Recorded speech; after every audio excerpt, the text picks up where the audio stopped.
Hukum tidak bisa memaksa seseorang untuk mencintai, tetapi hukum bisa memaksa seseorang untuk bertanggung jawab. Halo semua, Assalamualaikum warahmatullahi wabarakatuh. Selamat datang di video presentasi kami, yang dimana video ini kami buat untuk memenuhi tugas hukum peradilan Islam. Perkenalkan, saya Tania Syakila Putri selaku moderator yang akan mengantarkan teman-teman untuk memahami materi yang akan kami paparkan pada kesempatan kali ini. Adapun materi kami berjudul perkawinan dan perceraian dalam peradilan Islam. Dan di sini saya tidak sendiri, melainkan bersama rekan kelompok saya. Jadi simak video ini sampai habis ya. Perkawinan dalam Islam merupakan peristiwa hukum yang sakral dan mengikat, melahirkan hak serta kewajiban yang harus dijaga keberlangsungannya. Sementara perceraian ditempatkan sebagai upaya hukum yang terakhir yang dibatasi secara ketat demi tegaknya keadilan, kepastian hukum, dan kemaslahatan.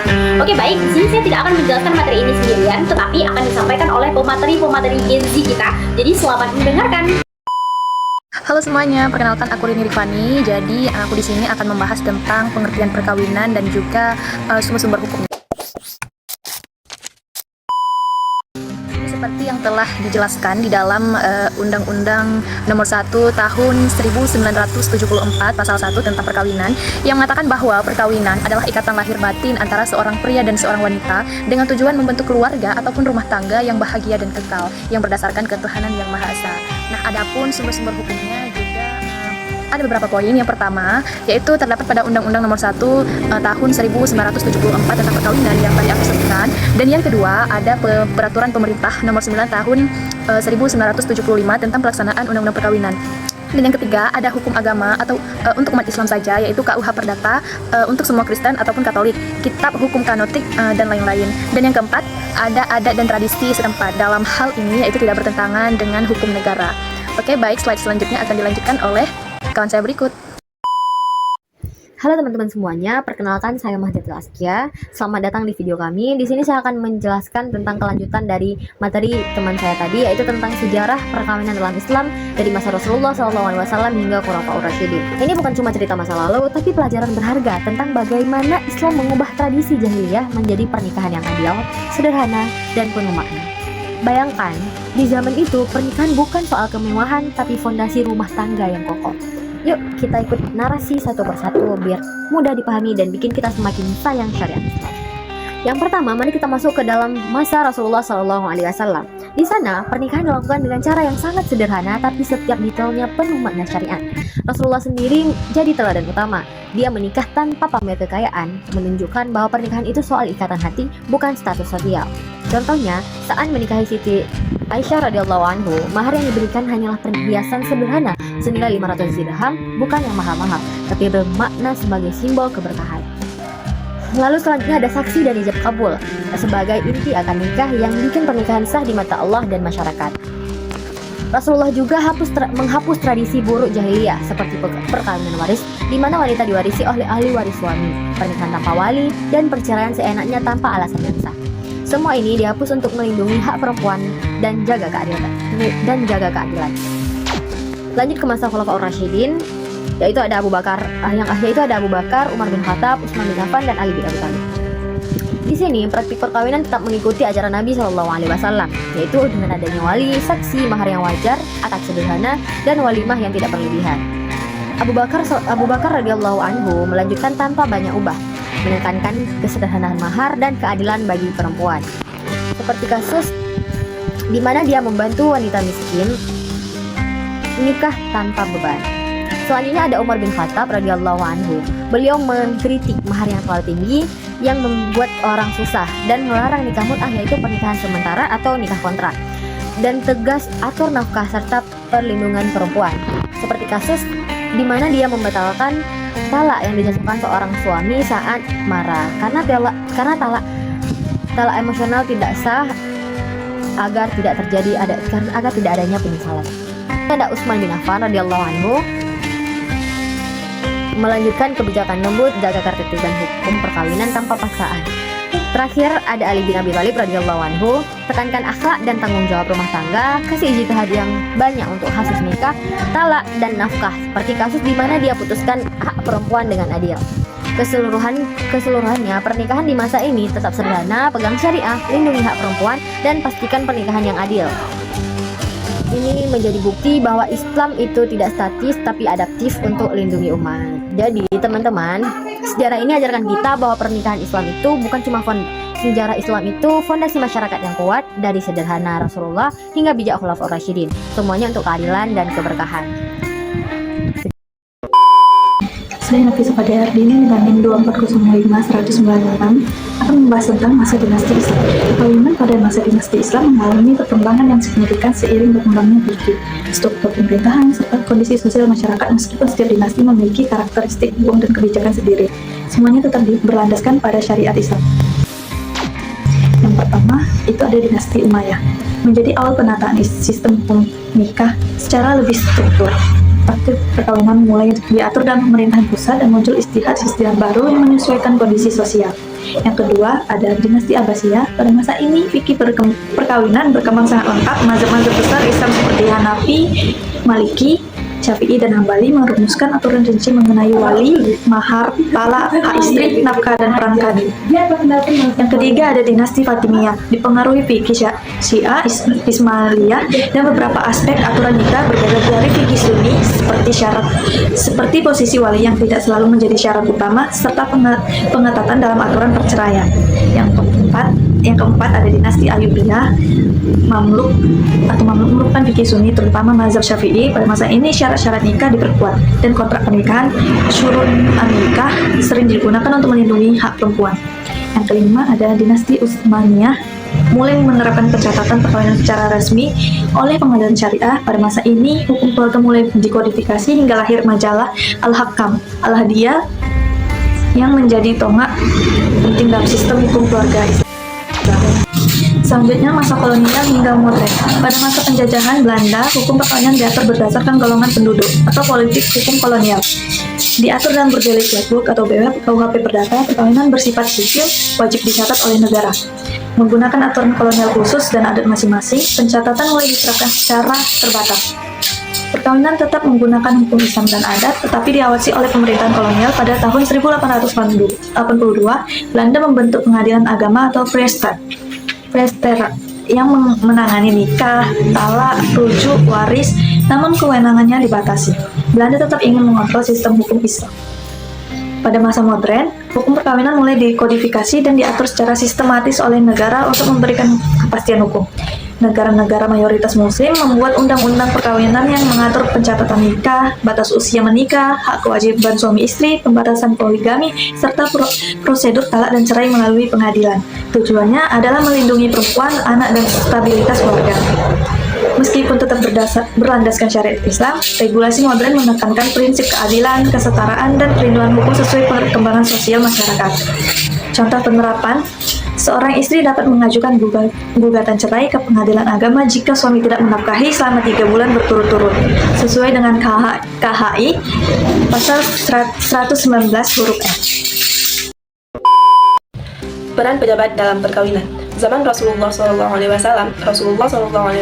sebagai pemimpin agama dan negara, beliau langsung memimpin dan menyaksikan akad nikah, menetapkan aturan dasar perkawinan dan perceraian, menyelesaikan sengketa rumah tangga secara langsung. Para sahabat senior membantu sebagai saksi dan penasehat. Zaman kekhalifahan, qadhi atau hakim agama menangani perkara perkawinan dan perceraian. Mufti memberikan fatwa tentang hukum perkawinan. Wali hakim menjadi wali bagi perempuan yang tidak memiliki wali. Khatib memimpin khutbah nikah dan memberikan nasihat. Zaman Khulafaur Rasyidin, Abu Bakar melanjutkan tradisi Rasul, fokus pada stabilitas. Umar bin Khattab mengangkat qadhi pertama untuk urusan perkawinan. Utsman bin Affan memperkuat sistem administrasi perkawinan. Ali bin Abi Thalib mengembangkan ijtihad dalam kasus kompleks. Era modern Indonesia, penghulu atau PPN mencatat dan mengesahkan perkawinan. Hakim pengadilan agama memutus perkara perceraian dan sengketa. Mediator membantu menyelesaikan konflik rumah tangga. Konselor keluarga memberikan bimbingan pra dan pasca nikah. BP4, Badan Penasehat Pembinaan dan Pelestarian Perkawinan. Perceraian dalam hukum Islam. Pengertian perceraian atau talak. Perceraian adalah memutus ikatan perkawinan yang sah menurut syariat Islam. Dalam Islam, talak dibolehkan, tetapi sangat tidak disukai Allah. Sebagaimana hadis Nabi, perkara halal yang paling dibenci Allah adalah talak. Meskipun dibolehkan, perceraian harus dilakukan dengan cara yang benar dan mempertimbangkan hak-hak istri dan anak, serta melalui prosedur yang telah ditetapkan oleh syariat dan hukum positif. Perkenalkan, nama saya Falzarianti dengan NIM 2405198. Jadi pernikahan dalam Islam itu merupakan suatu ibadah. Nah, bagaimana jika seseorang itu tidak bisa lagi mempertahankan pernikahannya? Apakah Islam melarang melakukan perceraian atau justru malah mengaturnya dengan cara yang lebih manusiawi? Jadi di video kali ini aku bakal ngejelasin tentang perceraian dalam Islam, mulai dari sumber hukumnya sampai dengan jenis-jenis perceraian yang sering terjadi. Yang pertama ada sumber hukum perceraian dalam Islam. Dalam Islam, perceraian bukan hal yang diharamkan, tetapi bukan juga sesuatu yang bisa dilakukan dengan cara sembarangan. Ada aturan yang jelas dan juga mempunyai tujuan. Adapun tujuannya yaitu agar tidak ada pihak yang saling dirugikan. Ada dua sumber hukum perceraian dalam Islam. Yang pertama ada Al-Quran dan kedua ada sumber peraturan perundang-undangan yang ada di Indonesia. Dalam Al-Quran, perceraian dibahas secara jelas, terutama dalam beberapa ayat seperti Quran Surah Al-Baqarah ayat 229, 231 sampai 232 yang menjelaskan bahwa talak itu dibatasi, tidak boleh dilakukan secara berulang-ulang tanpa adanya tanggung jawab. Dan tetap harus memperhatikan hak istri. Yang kedua ada Quran Surah At-Talaq ayat 1 menekankan bahwa perceraian harus dilakukan dengan cara yang baik dan sesuai dengan ketentuan. Termasuk memperhatikan masa iddah. Yang ketiga ada Quran Surah An-Nisa ayat 35 yang menegaskan bahwa sebelum bercerai harus mengupayakan perdamaian terlebih dahulu melalui pihak keluarga ataupun pihak penengah. Dan sumber hukum kedua yaitu ada peraturan perundang-undangan. Selain Al-Quran, di Indonesia perceraian juga diatur oleh hukum negara. Antara lain, yang pertama ada Undang-Undang Nomor 1 Tahun 1974 yang menyatakan bahwa perceraian hanya sah jika dilakukan di depan pengadilan. Yang kedua ada Kompilasi Hukum Islam atau KHI pasal 114 sampai 148 yang mengatur tata cara dan akibat hukum perceraian bagi umat Islam. Yang ketiga ada PP Nomor 9 Tahun 1975 tentang prosedur pelaksanaan perceraian. Yang terakhir ada Perma Nomor 1 Tahun 2016 yang mewajibkan adanya mediasi sebelum perceraian itu diputuskan. Jadi, artinya perceraian di Indonesia itu tidak cukup hanya dengan ucapan talak, tetapi harus melalui proses hukum agar hak dan kewajiban kedua belah pihak tetap terlindungi. Yang kedua ada jenis-jenis perceraian dalam Islam. Dalam Islam, perceraian itu dibagi menjadi beberapa jenis, tergantung pada cara dan kondisi terjadinya perceraian tersebut. Jadi yang pertama adalah talak rajai. Talak rajai adalah talak yang masih bisa dirujuk oleh suami selama masa iddah, yaitu masa tunggu setelah perceraian. Biasanya terjadi pada talak pertama ataupun kedua. Contohnya, ketika suami menjatuhkan talak satu, lalu dalam masa iddah, suami dan istri ingin rujuk kembali, maka tidak perlu adanya akad ataupun nikah baru. Selama masa iddah, istri masih berhak mendapatkan nafkah dan tempat tinggal. Yang kedua ada talak ba'in. Talak ba'in adalah talak yang tidak bisa dirujuk kembali kecuali dengan syarat tertentu. Talaknya terjadi jika talak sudah dijatuhkan 3 kali atau talak dijatuhkan dengan ketentuan tertentu yang membuat rujuk itu tidak bisa dilakukan. Contohnya, setelah talak ketiga, suami dan istri tidak bisa langsung menikah kembali, kecuali si istri sudah menikahi dengan laki-laki lain dan bercerai secara sah. Yang ketiga ada khuluk.